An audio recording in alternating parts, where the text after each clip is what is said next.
শখের নারী মা বাবার আদরের ছেলেটাকে খুব বাজেভাবে ঠকিয়ে মোনাজাতে আল্লাহর কাছে আবার পারফেক্ট কাউরে চাইলা।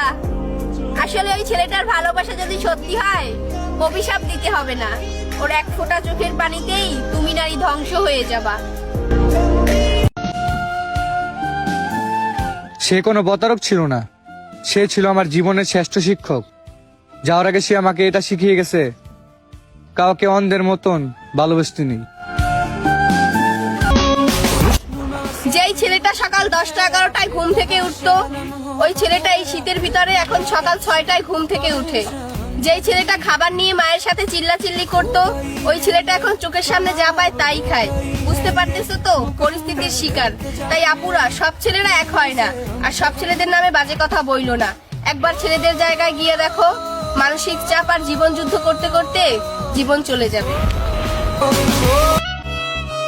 রাত জেগে সিগারেট টেনে ধোঁয়ার সাথে দুঃখ উড়ায়, আর কড়া শীতে গা জ্বলে। ভালোবেসে যারা ব্যর্থ, আমিও তাদের দলে।